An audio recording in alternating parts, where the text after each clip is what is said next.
39. Galrons. The people are called Galrons and the galaxy called Gal tried to take over the Earth. How the Galrons took over the Earth. The people are called Galrons and the galaxy called Gal tried to take over the Earth. A generation of the Galrons of the year of 3050, and the day started like this. I woke up and heard a noise at the window and I got up to see what it was, and it was just a branch rubbing against my window. I started to go back to bed and the phone rang and it jumped me so bad I just could not answer the phone right away. Finally I got to the phone and picked it up, and it was a call from the president of Mars, and he said, "I want you to set up the troops to take over Earth. You will be ahead of the Jokers and train them for battle. In your command you will have 10,000 spaceships to get ready. There is 300,000 people to choose from. All you will need is 200,000 to run the ships. If you need a space station, there will be one in orbit. The pay will be $10,000 a month. When do I start?" "Be here tomorrow morning at 8 o'clock sharp." I said I would be there and hung up. I took a shower and got dressed. I went over to where I was working and told them I quit and started to walk out the door. The boss came over to find out why I quit. He said, "Where do you think you are going?" I said, "I quit." He said, "Oh, no you can't." I said, "Why?" "Because you are fired. I found a better job than working here making ships that can't fly. If they do fly they crash and burn. I don't know how you sell them anyway. We sell parts that will fix whatever is wrong with them, and the parts are better than what is made and comes with the Galron 2 spacecraft. If one of them happens to crash and burn, we are not liable for it. With every Galron 2 spacecraft sold there is a contract that states we are not liable for anything that goes wrong. And they have to buy the parts from us and us only. If they break the contract and buy parts from someone else, that is their problem, because we have the right to discontinue sending them any parts at all. That means some of the parts we make, and we make only just for that ship. So that means that without them parts they will not fly. So let them buy their parts somewhere else. So that is why I quit, and by the way I have a better job and we are going to build our own ships and put you out of business." He said, "We will see about that," and walked off. I left and went home to get some rest because morning is going to come quick. When I got home my wife was there. She just got home from working in the same place that I do. I asked her if she wanted to go to work for me. She said, "How can I go to work for you? You work for the same company that I do." I said, "Not after today. I quit this morning and I have been talking to my boss and I told him why I quit." She said, "Why did you quit anyway?" I told her it was because of how they made their ships. She said, "That is no reason." I said, "Well, the main reason is someone called me today and gave me a job that will pay $10,000 a month and I took it." She said, "Wow. Where do you work?" And I will work for, no problem. I am going to be in charge of building ships and training people to run the ships, and we are going to invade the Earth and take it over. She said, "That sound like fun. When do we start?" "In the morning at 8 o'clock. By then it was 9 p.m. and we went to bed, but we just could not sleep. I was thinking about how I was going to set up and build ships that will travel that far and come back after fighting a battle, and win or lose make it back home. This means that the ship must have a force field and lasers that will cut anything in half." I must have fell asleep because the next thing I heard was the alarm going off. It was 6 a.m. already. I got up and took a shower and got dressed. Caddy got up right after I did and was ready right after I was. We sat down and had some breakfast. I said, "Are you ready to go to work at your new job?" I said to myself, "She has been working in the office and I do not know what she did all this time because I just never asked."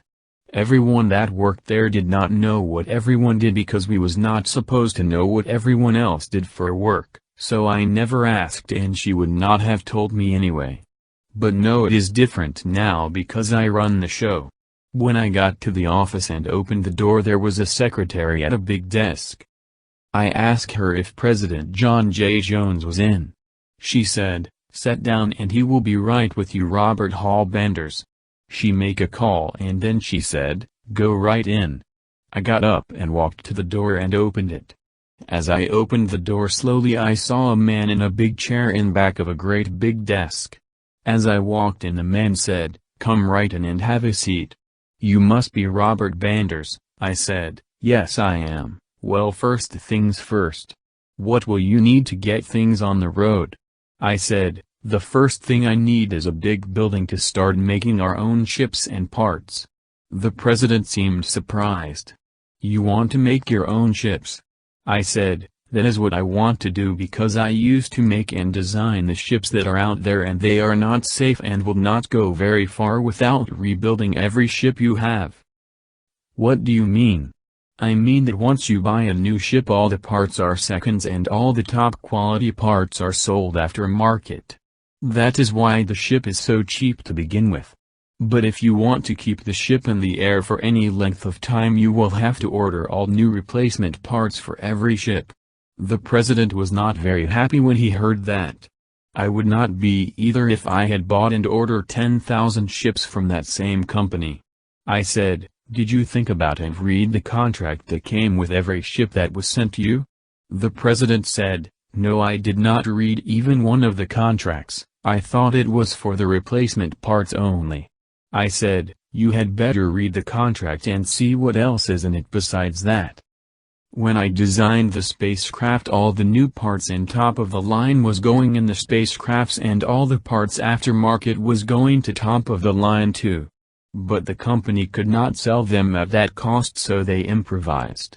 The president was not pleased at all and I could see it in his face. Finally he said, "I am glad I hired you for the job and no one else. Maybe the mission will be a success." He said after that, "Whatever you need you will get and you have my full support. I want to call the project, to take over the Earth, Jokers." The president said, "So from now on we will refer everything that has to do with this project called, Jokers. Your office is down the hall and your name is on the door. If you need anything just ask your secretary. I have not hired a secretary yet so that is the first thing you will want to do." I said, "That was the easiest part." "Why is that?" "My wife needs a job and I think it will work out fine. If I am going to get started I better leave." I got up and started to the door. The president said, "If you need anything that you cannot get let me know." "I will," I said. I left the room with my wife beside me and we found our office. As we walked into our office I said, "Can you handle taking orders from me all day?" Caddy said, "I don't mind, but how much does it pay? How much do you want to make?" "I want 4,000 a month." "That is fine with me and go to work." "What do you want me to do?" "I want you to see if there's a building big enough to set up a plant to make the ships we need. Then I want you to find someone that in the company that is in charge of shipping and someone that can take charge and run the plant. Then find the sergeant so we can get started setting up the troops and training them." I said, "That will do for a start." Caddy said, "It sounds like fun." I said, "You bet." She started to make some phone calls and I went back into my office and I was almost done looking at the ship's logs when the phone rang and I picked it up and it was the president of Galron. He wanted me to come to a conference in his office in 10 minutes. When I got to his office and walked in he said, "Well, how do you like it here so far?" I said, "Well, there is one thing I would like to know." He said, "What is that?" I said, "I need someone that knows everyone in the plant and what they can do." He said, "I have got just the man for you and I will send him to your office as soon as possible." "Well then let's get down to business. Your job will be to get the fleet ready for battle within 3 months. I said, "It is going to take me at least 6 months to get everything ready for even and little battle, let alone a full-scale battle." He said, "All the people that you will be working with are highly trained officers and they are ready for battle. The ships are all ready and waiting for you to say let's go." I said, "I don't know who told you that the fleet is ready for battle and waiting command." But the ships will be lucky just to leave the dock without crashing into something. The ships are very old and need a lot of repair before they are ready to leave the docks. He said, "How do you know this?" I said, "I checked out all the ship's logs on all the ships and every one of them needs one thing or another just to fly out of the docks. That is why they are in the docks in the first place, is to get repairs, and some of them need major repairs." "Who told you that the fleet was ready to fight a big battle anyway?" He said, "Now I know why they replaced him now." I said, "No one told you the difference until now?" He said, "Not until you come and told me about how bad the fleet is and how much repair all the ships really need." I said, "The thing is why I was hired is they have some problems that they cannot solve and I know how to fix them. I really need almost a year just to fix all the ships that need repair and got them up and running the way they should be." He said, "Take all the time you need to fix all the ships and get the fleet back online." I said, "Thank you, and I will keep you informed of the progress of how the fleet is coming along." He said, "You can get back to work now, I have something to do."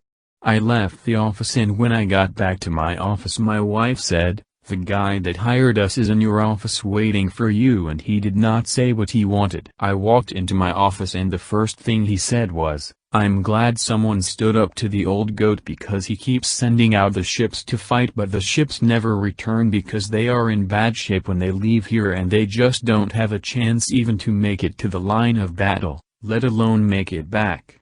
He told me all about your little talk and he chewed me out because I did not tell him earlier. Then he said, we could have saved a lot of people on the missions if I had known about how bad the ships are in need of repair. I would have never sent all those people to their deaths." Written by James Galron for the Wisha newspaper.